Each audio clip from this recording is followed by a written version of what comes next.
Welcome to Fright Fix. My name's Suk. My name's Celia. How has your week been, Celia? Yeah, it's been good. It's been hectic. I've been very jealous that you're on annual leave this week, I have to be honest.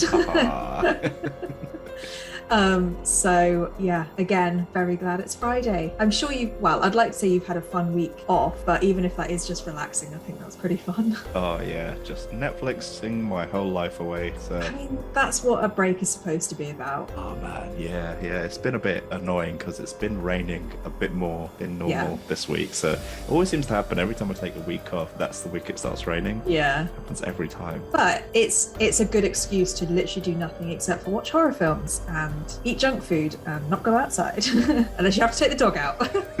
No, I definitely got one dog walk due after this recording and gonna order pizza tonight. So yeah. Nice. That's what you need on a Friday night.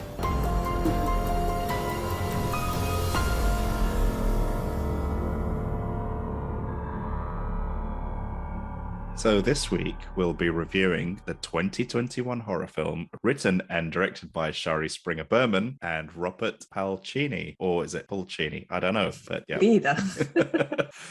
Yeah, and this one also happens to be based on a novel called All Things Cease to Appear by Elizabeth Brundage. Find your Fright Fix anywhere you listen to podcasts. Follow us on social media at Fright Fix Podcast and follow us on YouTube. So before we continue, as usual, I have to give you the spoiler warning. So if you've not watched the film, just pause the episode, hop over to Netflix because this one is a Netflix exclusive. And then once you're done with it, come back. So Catherine Clare reluctantly trades life in 1980s Manhattan for a remote home in the tiny hamlet of Chosen, New York, after her husband George lands a job teaching art history at a small Hudson Valley college. Even as she does her best to transform the old dairy farm into a place where her young daughter Franny will be happy, Catherine increasingly finds herself isolated and alone. She soon comes to sense a sinister darkness lurking both in the walls of the ramshackle property and in her marriage to George. I think I sounded too happy while I was saying that. My good mood made that not sound as dramatic as it probably should have.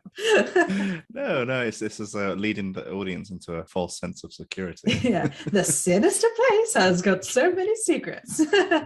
Yeah. Oh, so what did you think of this one? Well, this is partly a horror film, I think. I mean, I think it verges on being a horror film more than it being a horror film in itself. I think it's more obviously about the relationship and the marriage falling apart. And, if you go into this film wanting a really scary, edge of your seat thriller, I don't know if this is that film. I think that this film works with a lot of, darkness and hardship and heartache that is very, very interesting and it's very human. But as a horror film, it's less kind of, like I said, scary. But what I will give this film is that it does deal with ghosts and the ghost story in a very different way than I think we've done in any other episode. Yeah. The ghosts aren't necessarily bad. They can be protective, they can be calming, and the reactions to the ghosts are, in all the other films we've done, if they've had a ghost in them, the ghost has been really scary. Yeah. And so it was really interesting to have the reactions not only being scary in some senses, but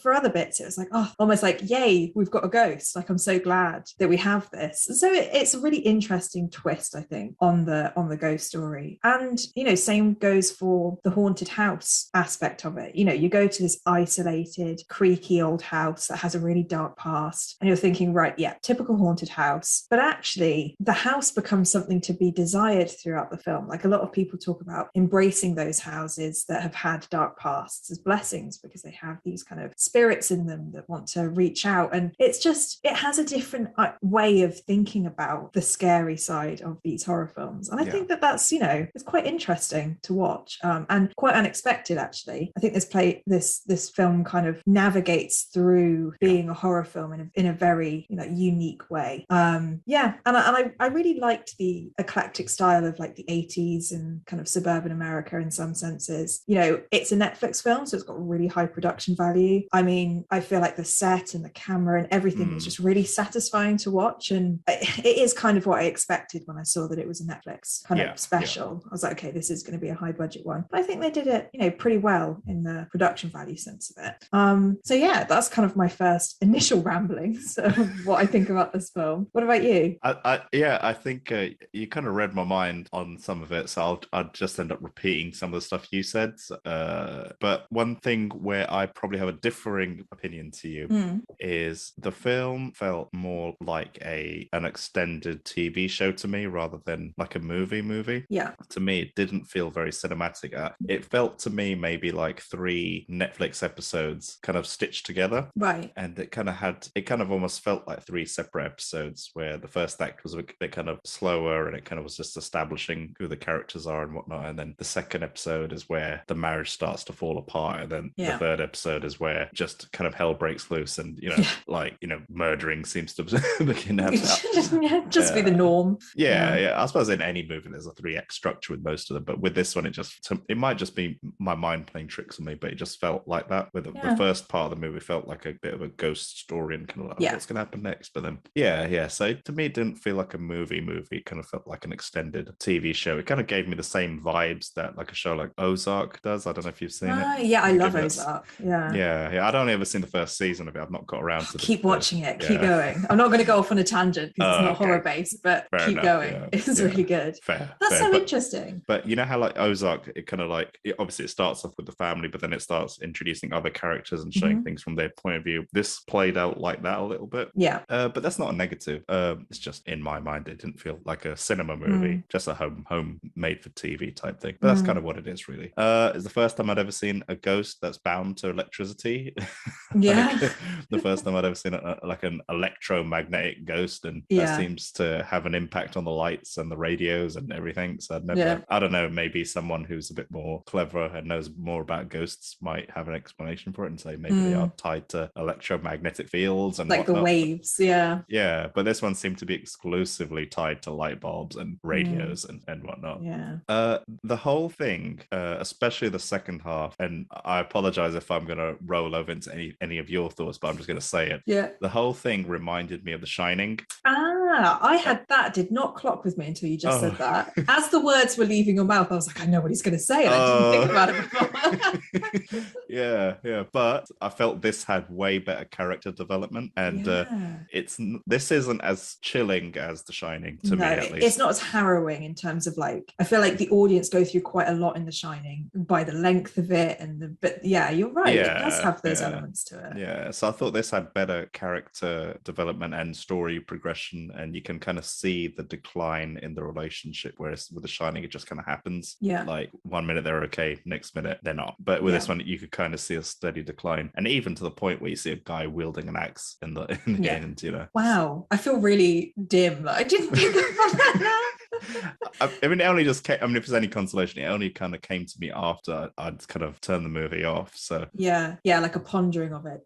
I love that, because you're right. It's like if you stripped back both films and just went for the plot of their relationship, a couple moves to somewhere else that's isolated and alone. They start off and the relationship seems like it's great, and over time it progressively gets worse and worse and worse until you get to a point where, I mean, the ending is different, as in like Amanda Seyfried's character does die, but there's that whole kind of like scene before it, which when she's being drugged and she's trying to get away, that's very similar from the axe scene. I mean, they're both Jack Torrance and George in here are both writers as well. Wow. So cute. Should we just end it here, because I feel like that's it, like that's the bit. It's like I'd go as far to say visually The Shining is better in every aspect. Funny enough, they're both set in the same year as well, I think, because I think The Shining was 1980 and I think this is 1981, so not the same year but close enough. Very close. And but I thought the characters and just the general story in this one was better. I did have a couple of questions. Some stuff wasn't clear to me, and I just wondered if you could shed some light on it maybe. So in the movie, Amanda Seyfried's character plays, from what I could tell, like a bulimic kind of character. Well, she has bulimia. To me, it wasn't obvious like how that can, maybe it doesn't connect, but it wasn't obvious to me if there was any kind of connective tissue between the bulimia and the story itself. And I just wondered, like, was there anything outside of it being a character trait, like relevant to the theme of the story or anything? Was anything obvious to you? Yeah, I mean, the thing that I thought of was that it's the only thing that Kathy has control over. So she's in a very controlling relationship where George basically makes all the decisions for her, and the only thing that he can't control is what she does with her body. And that's kind of what I saw it as, is like trying to take back a semblance of control, but making it, like twisting it into a really obviously unhealthy thing to show that their relationship, even from the beginning, has these cracks, and they start to show, and he uses that against her a lot, like throughout the film, making her take the protein shakes, and then even drugging one of the protein shakes when she's not drinking them. And like, I just think it's a fight for control. That's kind of what I saw it as. All right, makes sense when you put it like that. That wasn't obvious to me, but now you say it, it's super obvious. I think I've seen it in a few films where it's like, when you're thinking about these relationships and the only thing a woman can control, it's very similar in Rosemary's Baby, where she cuts her hair. Like, the only thing she can control is her appearance. And I think it's the same kind of subtlety of trying to take back that control that we see here. I see. Yeah. Because he's like, George is like saying, "Oh, you can't see that person anymore." And, Oh, okay. That seems really clear now. You've said it. And also now, how the movie opens, the two characters, they leave New York. I think they're in New York. Yeah. And Amanda Seyfried's character has like a high flying job, and George isn't really doing much. But then they move to like sleepy upstate New York or wherever they are. Now, would you do that same kind of swap? Like, so if Mike got a better job out in the country and you were high flying in like New York or London or wherever, would you like give up everything for your partner? Like what would you do in that situation? That's such a good question, because I was thinking that while I was watching the film. Like, what would I do? But I think that if a relationship was equal in terms of each party respected the other, it wouldn't be such a black and white decision. Like in the film, it's very much like there's not even a choice. Like, one of Amanda Seyfried's or Kathy's friends kind of questions her at the beginning, and is like, "But you're leaving so much behind." And she's just like kind of accepting it, like, "Oh yeah, well, like, this is just how it goes." And it totally, right from the beginning, you're like, okay, there is a power dynamic here that's not right, because there is no conversation happening, and it just seems like she just doesn't have that power in her relationship to talk to George about it. Whereas I would think I would be able to talk about it at least, and say, like, "I'm not comfortable with this. We've got to make some, like, if I'm making sacrifices, you have to make sacrifices, and we have to come to a decision together." Sure. And I think from what I thought was really interesting about that scene was that you get it straight away, that even if that was all there was throughout the film about their relationship, if it never got any worse, from the beginning that there's something off, just in the power dynamics. There's something slightly wrong. So I would say that if I was her, I would have put up more of a fight, I think. Maybe not even before they move, but definitely after they move, where she's like totally isolated, like she doesn't have an opportunity to branch out. I would be, saying, "This isn't working. Like, we have to do something about this, because I can't live my life like this." And she ends up doing that, but that's because he like just tells her, "Oh, I picked out a house," and I think she says to her friends something like, "Oh, he's given up so much for me," and blah blah blah. And then when they get to the house, one of the most condescending lines in the film is when they're walking around inspecting the new house, and I think Amanda Seyfried says something like, "Oh, it needs a lick of paint or something," and then George says, "Oh, but look at these bones, they're amazing," or something.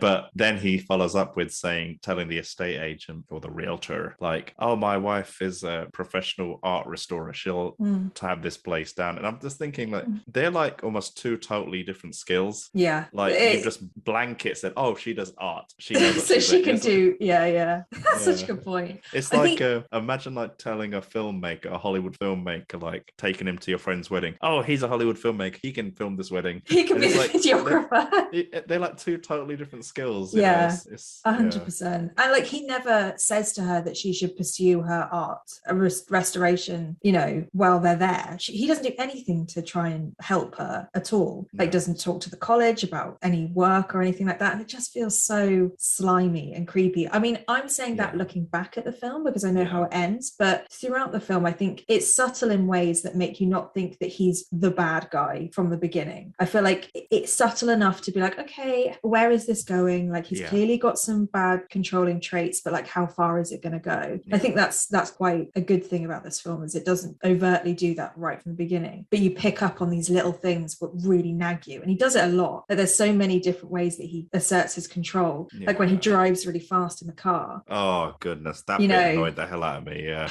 I was like, oh god, this is going to be the end. This is just going to be a ghost. Yeah, because she's like telling him, like, he's got his foot down on the gas and he's drunk. Yeah. And she's screaming, stop the car, stop it. And he just, Yeah. is laughing at her. Yeah. Once he's I've been in that situation with friends where one of them's driving and he's got his foot down. I don't know if they just want to hear the engine rev, but that kind of stuff really frustrates the hell out of me. Yeah. It's terrible. And then they get out the car and have a fight, and he pushes her down a hill and she cuts her head. And then he's like, oh, I'm so sorry. Like classic abuser mentality. And it just, really winds you up. I think from that point, you're like, okay, yeah, this guy has no hope. Like, this is an awful person. Yeah.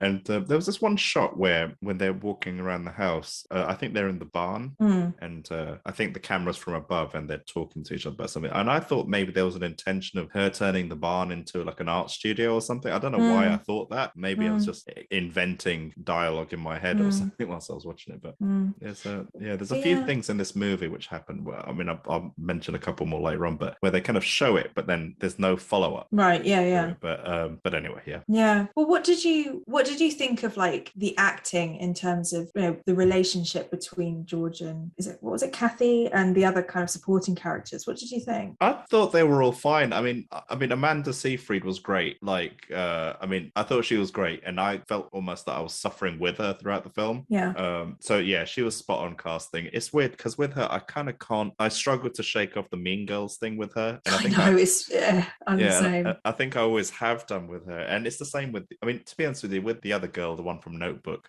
with her is kind of, Rachel McAdams. Yeah. Sorry, with her it's kind of, I've shaken that off. I've totally detached her from Mean Girls. Because she's done enough. She's done so many films. Absolutely, yeah. But with Amanda Seyfried, I mean, she's a fantastic actress or actor. I don't know what the politically correct phrase is nowadays, but she's brilliant. And but for some reason, she's still Mean Girls. So, but I thought she was brilliant. I thought she was great. I mean, she still looks like she's 21 years old. Oh like, God, she looks so young. Yeah, I don't know how I think she's going to look like that forever. Like, I think that's just what she looks like. That's it. Because they zoom in on her face quite often, and it's really like clear quality. And I remember just looking at her face, like, oh my God, she could be in her mid-20s. I know she's not. She's a vampire. I'm telling you, she's just going to look like that forever. Yeah. But yeah, I thought she was great. I thought George was infuriating as a character, but I think that's just a testament to how well the guy played him. I forget the actor's name, but it turns out he's a British actor. I didn't even know that. He is a British actor. Yeah, James Norton. Yeah, I thought he was great. I thought he was.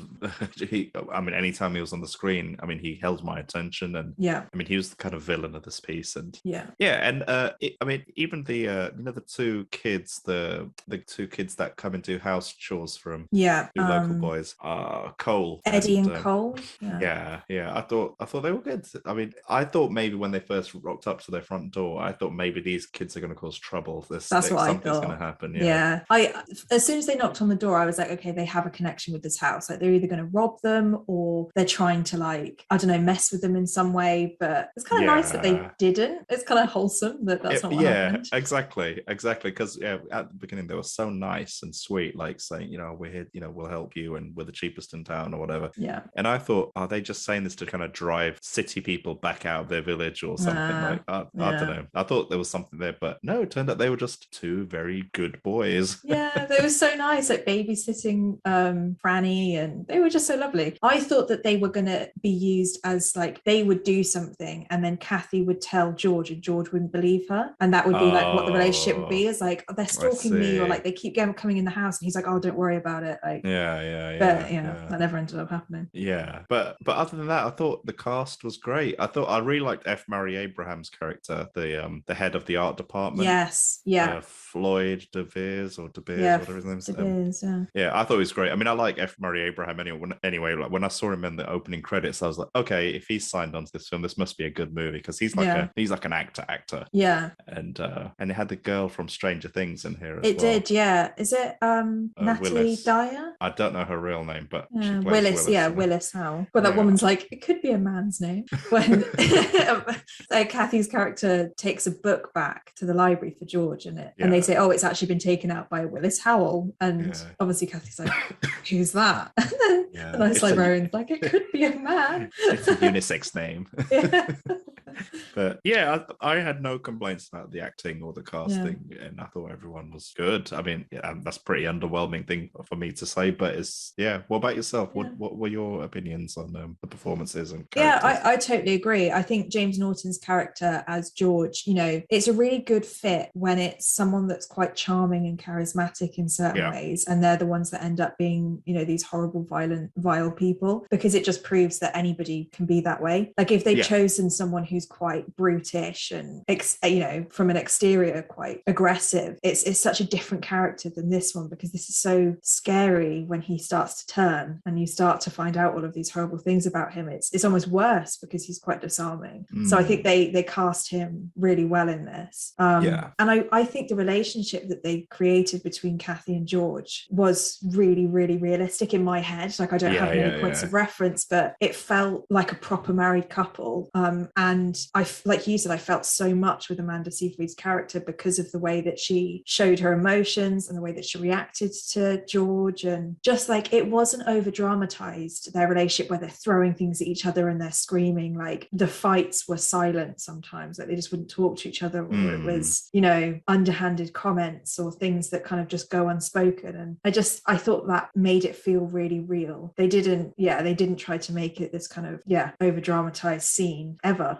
So I was quite happy that they did it that way, because I think it just shows the realities of relationships like that. I really, really liked the couple that they become friends with, the one with the alpaca. You know, I think they're Justine and Travis. Yeah. I just want to be them when I'm older. Like she's like an adjunct professor of weaving. Brilliant. She just makes scarves and that's it. And I thought, so her name's Rhea Seehorn, I think, who plays Justine. I really liked that character. Like she was a strong woman who didn't take anything from George. She was straight talking, and it was a bit of a breath of fresh air because Amanda's character is so submissive and doesn't say how she feels, which is the character that she's playing, obviously. But then you've got Justine, who is her kind of supportive friend, who is there for her in all the ways that George never is. No. And for me, she was the real hero in a lot of ways of the film, because she was the person that ultimately, you know, is George's downfall, because she wakes up from her coma and is going to tell the police everything that George does. Like she ends up being this hero, and I thought it was a really good addition to the cast to have that sort of character. And I think the last thing I'll say is that I really don't like it in films when they have loads of supporting characters where they could have just had one or two, and you know, they could have just done all of the things they wanted to with less people, and some people are just there for no reason. But in this film, I think that each of the supporting characters played their roles really well. Like they all had something to do. Like Willis was obviously showing the infidelity of George and the fact he's, you know, wandering. Justine was the hero and the supportive friend. You've got the boys who show her maternal side and the fact that she's like the house is tied to the history, and they kind of unravel that. And then you've got Floyd, who is like the man of reason and the person who brings up the ghosts to Amanda's character. And I just think that it was really nice that they all had something to do and they weren't just there. I couldn't agree more, because there was a moment in the film where things were getting connected and tied up towards the end, where I felt like, oh, everyone, like, you know, when all the dominoes started to fall into place towards the end. Yeah, I did have that moment. I think it was the moment when Willis and is it Virginia? No, what's the name of the other? No, Rhea. Justine, not Virginia. Where did I get that from? Yeah, they were in the cafe and they noticed the scarf, and I think that was the kind of culmination of the pieces falling into place, or things connecting, and you kind of see how every character has a tie to two lead characters and whatnot. I totally agree. No one outstayed their welcome. If anything, you could have had the supporting cast. I would have welcomed them more into the plot. Absolutely. I think they did that well. So were there any scenes or elements that stood out for you in this movie? There were a few, and I'm sure we probably picked up on quite similar ones. Well, I say that, I might not have. I really like how they tricked us at the beginning. well, tricked me anyway. You know, you've got this opening scene in the winter of 1980 something, and George is pulling his car up to the garage, and a drop of blood hits the windscreen, and he looks really confused and worried, and you know, he runs out and he runs up the stairs, and you just see a glimpse of his daughter turning towards the camera. She's not hurt, but she's looking over whoever's hurt, and then it flashes back. So when I saw that, I was like, okay, so this is going to be a story about like a loving family who move into this haunted house, and then these ghosts start hurting them, and it ends up that the wife dies. But it turns out that that's not what happens at all, and it's that George has already killed Kathy, and it's her blood seeping through the floor from where he's left her. And his reaction that I thought at the beginning was him being scared and like worried, was he was worried for himself, not for Kathy. So when you see it the second time, it's like, oh, they tricked me into thinking that this film was going to end in a certain way, and it doesn't. So I just thought that that was quite an interesting thing for them to do. Interesting. Okay. Yeah. What did you think when you first saw that bit? I think that scene, funnily enough, the opening scene isn't in my likes category. Oh, it's in your dislikes. Yeah. Why? For me, I don't think it added anything. If anything, it took something away from the story for me. But it's interesting how our readings are totally different. It's because after watching that opening bit throughout the whole movie, I just kept thinking, how does that connect? Right. So I feel like if that bit was missing, then I could have just watched the film blind and have no idea what was coming. And because the death scene when Amanda Seyfried is murdered or whatever, like that was a surprise to me in itself. Like I just felt like as the movie was playing, you know, I kept thinking, okay, yeah, she's gonna die at some point. But that's true. Kind of like took the air out of the room a little bit, and so I would have been okay if the film just started with the beginning of the story rather than that kind of flashback or flash forward. No, I totally get that. I think any other flashback film that I've seen has been exactly the same as you, of like, I want to be guessing, I don't want to be thinking about that scene the whole time, when is it going to come? But for me, this scene was interesting because it tried to trick, it did trick me, so that's what I kind of liked about it. But I totally get that it's a bit on the nose sometimes when you do flash forwards and flashbacks. Yeah, but if it tricked you, then I think the scene served its purpose. Then it clearly worked, because it was ambiguous enough for you not to know that it was Kathy. I mean, you can kind of guess that it's Kathy, but I think what that purpose of that scene was to trick us into George's character, and to trick us into thinking George was a concerned husband, which I thought was quite cool. I really loved, I think I mentioned this at the beginning, but I loved Kathy's reactions to the ghosts. You know, she was never scared. She was always really fascinated by them and wanted to help them. And when she's standing in the kitchen and she sees that kind of, I don't know how to explain it, that changing of the air that looks like a ghost, you know, it kind of ripples through the air. Well, that shining. Yeah, the shimmer. I don't know how to explain it. Is this another thing that's in your dislikes thing? No. I thought you were about to say, well. No. I just don't know how to explain it. But when she sees that, like in other films that we've reviewed, it's always shock, horror. Oh my God, we have to get out of this house. We need a seance. We need to exorcise these ghosts. But for her, it was like her shoulders relaxed and she smiled. And it was just a very interesting reaction to it. Like there was shock, but there wasn't like terror. No. And it just changes the way that ghosts are viewed. And especially the scene where she's walking up the stairs with Floyd and they see the shimmer again. And Floyd says, oh, do you know there's someone with you in the house? And Kathy is just like in tears at how happy she is and how relieved that somebody else knows it. And they're like hugging and crying and so happy. And it's just like, this is such an interesting way of thinking about ghosts. So I thought that was quite a cool element of it. I liked the scene when they're having dinner with their family and everything about George begins to unravel. Like we find out that he's not even an artist. Like those art pieces were actually by his dead cousin. Remember when he's painting the seascapes? Like when we find that out, I thought that was a really cool addition to like show how his character is as terrible as we think it is. Because already found out that his dissertation never got approved and he shouldn't have got that job because he never actually passed his degree and he, forged his recommendations. And then this was just the cherry on top of like literally nothing about him is true. No. I thought that was a really creative add-on, especially because then it reminded me of the scene where Kathy was like, oh, you should start doing art again. Like, I've never seen you do the art before. It's because I didn't do it. And everything that she appreciated about him is just all a lie. And when that scene broke and she runs away from the table, I thought, oh, this is a really, really cool scene. Oh, that was difficult. Yeah. Yeah, it is. It's like, it's difficult, but it's almost like I get so frustrated where we can see who someone is in a film, but the other character can't. Yeah. And like, so when they finally figure out how bad of a person like they are, it's a bit of a relief because you're like, oh, finally, like something can happen. But obviously it doesn't get very much better for Kathy. Yeah. But I would have hated to be in that. I would have hated to be in George in that scene. Like, oh my God, yeah. I would have just melted away or something. Yeah.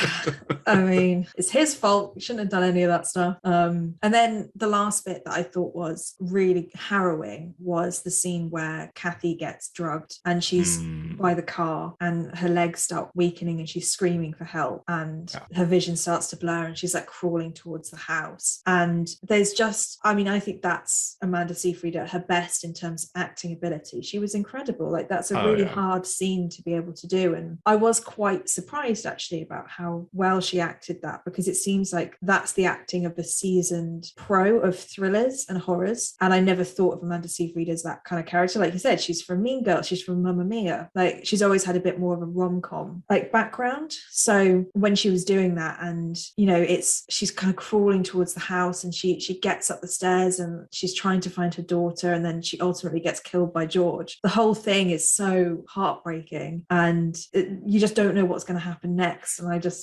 I liked also that they had this kind of camera POV shot where it was directly in front of her. It kept intercutting as if they were shooting from like a mobile phone or something, because the quality got really low every now and again. And I thought, it was kind of interesting how they chose to film that moment as well. Yeah, absolutely. Yeah. So those were a few bits, but I wanted to ask you before I add it maybe to my favorite bits, what you thought of the ending and what you thought the ending might have meant. When he goes away in the boat. I mean, I kind of touch upon that in my dislikes. I can jump to it right now. Because I'm kind of like stuck between whether I like it or not. And so I wanted to know what you thought, and maybe it will spit. So I didn't want to move on to what you don't like without talking about this scene, because it is just like absolutely.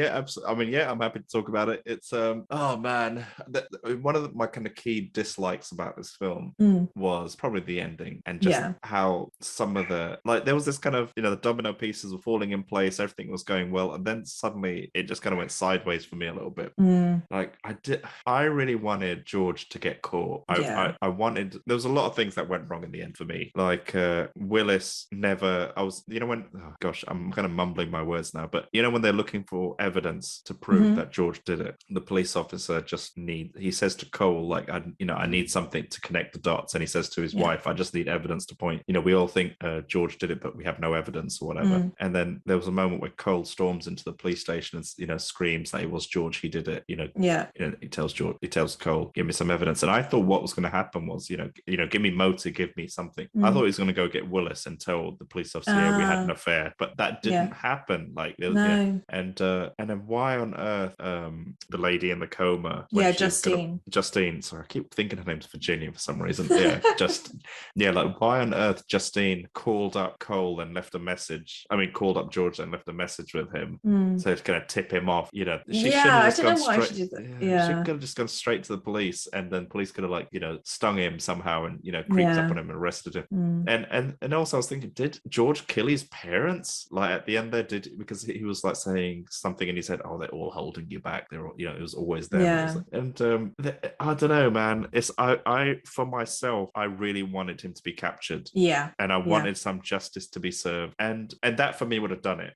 But also I mean even before that, I don't know how I felt about Amanda Seyfried dying. I was a bit disappointed, because to me, I'm kind of hoping you give me some deep in meaningful explanation here, just to to kind of pull me out of this, but it's like there seems the house associated to the house. There's this history of injustice against to women. Yeah, Because the women keep getting murdered, and they don't seem to be, anything to break that cycle. And I thought maybe Amanda Seyfried's character was going to be there to break that cycle and kind of like lift the curse or whatever. I mean, I know horror movies don't always end on good notes, but I thought there'd be something there. But it was just, oh, okay, the cycle continues, and it's probably going to continue with the next couple that move in. I don't know. For me, I just didn't get any resolution in this film. And when George escaped into the ocean and sailed away into that storm, and his boat caught fire or whatever it was just, for me personally, it was just kind of like, I mean, it looked pretty, yeah, sure, that's great, but it didn't mean anything to me. It didn't. Right. Yeah, sorry, I'm just rambling on now, but in a nutshell, I didn't like it. You didn't like the ending. No. I think that's fair. I think what I expected to happen was that at the end, because like you said, there's been a cycle of women dying in that house at the hands of their husbands, and I thought that when Amanda's character died, they would all kind of be able to be powerful enough to like get back at George, because the reason why the wife, the ghost wife, I can't remember her name, couldn't help Kathy was because there was also the evil spirit of her husband keeping her back. But because George is still alive, I thought that would be enough for them to balance it out, and they could kind of like band together or something as ghosts. And like, I thought that was going to happen as well. Get back at them, like all the spirits of all the dead wives were going to go into Amanda, and she was going to suddenly spring out of bed. And that's what I thought. I thought she was going to die. I thought she was still going to be dead, but they would all work together to like get George and keep Franny safe. So I was like, oh, okay, that's not how I expected it to go. I think the end scene I'm actually going to keep in my favorites. I know you've just told me other things that you do. No, I want to hear this. Yeah, go. But I think I might keep it as my last favorite because, and I'm talking specifically just about the boat scene, because I was so disappointed, like you were, that George seemed to be getting away from it. And like Justine had woken up, she's talking to the police, like he's about to get his just desserts, and he's basically getting away on this boat. And then it turns into the painting The Valley of the Shadow of Death, which is supposed to have a cross in like a glowing cross in the sky, which symbolizes somebody's trip to heaven. Sure. But in the film, it's a upside down cross that's on fire. Which obviously shows that he's damned. And that he's never going to get to heaven. And I wonder whether if we looked at it as like a religious symbol, is like it doesn't matter what happens with the police and with Justine, George is now damned forever, and like he's stuck as a damned character. That's kind of the only thing I could think of for that, because the film ends and he's literally a painting, and he's frozen in time as this character who is in darkness forever. And part of me is like, okay, that's how they got back at this character, is like they stuck him there and he can never get out. But it's very it goes away from what this film is in a lot of senses. Like this film is very real, and this film is based in what I think a real relationship would be like. And okay, obviously there are ghosts, but even the ghosts like are kind of real in terms of like, if I could imagine a ghost, that's kind of what I think is just like images and ideas and things, and it's all under dramatized in a really good way. And then you've got this end scene which is totally the opposite. Very special effects heavy and very like, CGI heavy, and so it does feel a little bit jarring. As interesting as the concept is, it almost just comes out of nowhere. And I was at the end of the film like, okay, what? That's how I felt. What was that film? Like, what was the ending? So that scene, very conflicted about it, but I think it's one of my favorites in terms of what it represents. Sure. But whether it works in the film, like in this film, I don't know. That's anyway, totally fair. Yeah. Did you have other favorite bits that I haven't kind of rambled on about? You've mentioned some. I think we've got a lot of overlap on some of our favorite bits here. So I liked how, once the ghost is kind of in the story, and then I think from the moment when the ghost throws the electric toothbrush onto the scales, the weighing scales. So Amanda Seyfried can't weigh herself anymore, and I was like, okay, maybe this ghost is a good ghost, because it's clearly, I didn't pick up on that. Because it doesn't want her to kind of weigh herself and worry about that stuff. And then there's the other bit where she reveals the ring of the previous wife to Amanda. And, there's the bit where she, when George is shouting at Amanda, the ghost slams the door shut, the bathroom door shut. So, and I thought, okay, this is a good guy. This ghost's, on Team Kathy. And yeah, I liked it. I mean, I've not really seen anything like that in another movie before. So I thought maybe at some point the ghost and Amanda were going to team up against George. And, the more helpless Amanda becomes, the more powerful the ghost becomes. I don't know what I was thinking. I was just, it was just random thoughts, really. And the other bit I really liked, you'd mentioned, was when Floyd takes Amanda up the stairs, and then they see the shimmer or the shining or whatever, and Floyd goes, "Is there someone else in the house? Have you seen?" And the revelation that they both can see the ghost, and I got really emotional at that moment for some weird reason. Not like I wasn't in tears or something, but I could feel like something came over me at that moment. That's something I kind of felt like this kind of vindication, or this kind of, because Floyd is, so Amanda's treated as this kind of, she's bulimic, she doesn't eat, she believes in ghosts, she's not to be trusted. But then when the most respected character in the film kind of validates what, they both see the same thing, and he's like, don't worry, this one isn't here to hurt you, this one's friendly or whatever, when he's referring to the ghost. And just the wide-eyed look on Amanda's face, the disbelief that you can see it too, kind of thing. I really, really like that moment, that interaction between them. And that's the end of my likes. No, I think that scene is so nice. It's quite a heartwarming one for a kind of horror film. Is there anything else that you don't like apart from the kind of ending that we've talked about? So other than I really just wanted to see him get caught, and it's frustrating, isn't it? And I wanted Amanda to survive. I wanted to kind of break the circle of the cycle of murders in that particular house. Well, I wonder if this just came to me now, but maybe what it's showing us is that cycle isn't broken, as in like domestic abuse hasn't ended. Like if it had been a happy ending, maybe it's kind of showing us that this does happen and people get away with it, and it's it's not the end. Could be that as well. That's I didn't think about that. That's definitely a way of reading it. But maybe it would have been good if that was their kind of message, if they were linking it to domestic violence and how it is a real thing. It would have been cool if somehow the story kind of gave options to the viewer, like like a way out, because the way that I read the story was just kind of, I mean, if I put that domestic violence message into and apply that to the story, to me it's just there's domestic violence exists, there's no way out of it, goodbye. I see what you mean. There were no tools offered to, I'm not saying like the filmmakers need to say call this number if you of course, but making it not such a be all or end all, something so show some kind of option. So basically everything I'd mentioned a moment ago when you asked about the ending, but just like little tiny little things that I didn't like or didn't fully get was, when Willis runs away from George after they had their second affair or whatever, she kind of runs away, and then George runs out to chase her, and she's like down this hallway across the road on the other side of this gate with a horse. And I was thinking, was the horse there on the other side of the gate and she just jumped over the gate to the horse? Because when the camera pans out, I was looking for a gate on the fence. It was just there. Turns out the horse was just on the other side of that, away from the stables, away from the other horses. And I was just like, what? This happened like that? That is hilarious, because I put that as well. I was like, did you? Are you being serious? I was like, it literally says, where did the horse come from / why isn't it in the stable? Oh, that's so funny that you did the same thing.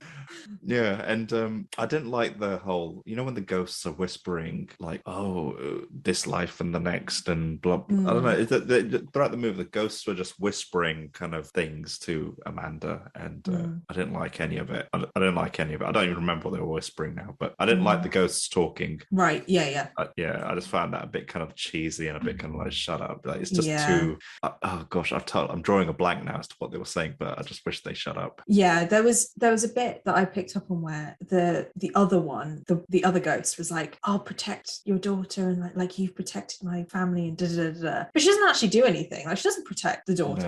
No. Nothing happens. And yeah, she's always saying like quite whimsical things. Oh, dear. And Yeah. it's, I know what you mean. It's quite cheesy because it's quite cool that they've done a good ghost, but the good ghost doesn't also have to prove it's a good ghost by saying things like that. They could just do the actions. Oh man, yeah, but the good ghost doesn't do anything fundamentally in the film. Like, it doesn't protect anyone. It doesn't do anything other than the tiny little things like breaking the scale and whatnot.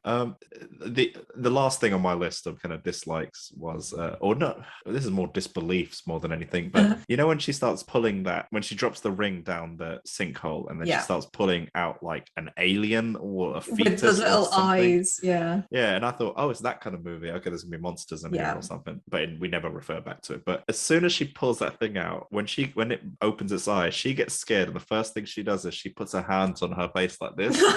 And I was just like, you've just pulled out some slimy alien creature out of the drains of the sink, and the first thing you do is touch your face. Touch your face. And I was like, oh. But then she wakes up and go away.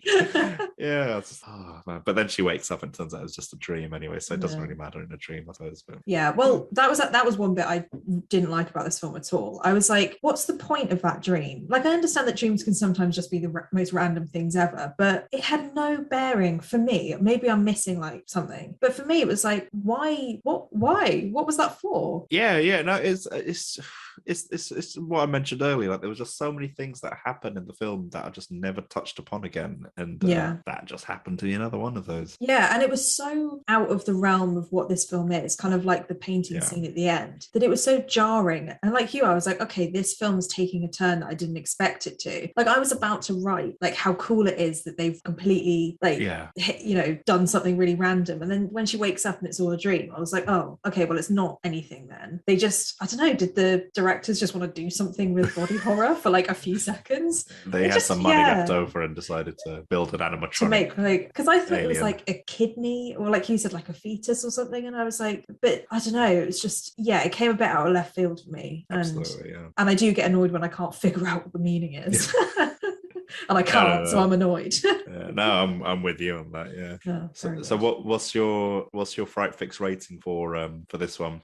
It's tricky because I do have a lot of things about this film that I don't like, in terms of, I don't, like you said, I don't think that some of the ideas were fleshed out properly, and but I think that the concept is really cool, and the characters were amazing, and the plot of this whole horror being more about domestic violence and abuse and control, like you said with The Shining, is such an interesting concept, and they do it really well in this film. And I was glued to it for a lot of the film, because I think it's just a very interesting film. It talks a lot about art. It talks a lot about like relationships, not just between husbands and wives, but between friends, and what a ghost could be, and what a haunted house could be, and what parents are like, and what children are like. And it just touches on so many different themes that make the film, it makes the film feel like it has so many layers to it, and you could peel back many different themes and find things underneath that you weren't looking for in the first time you see the film. And so in that sense, I think this film,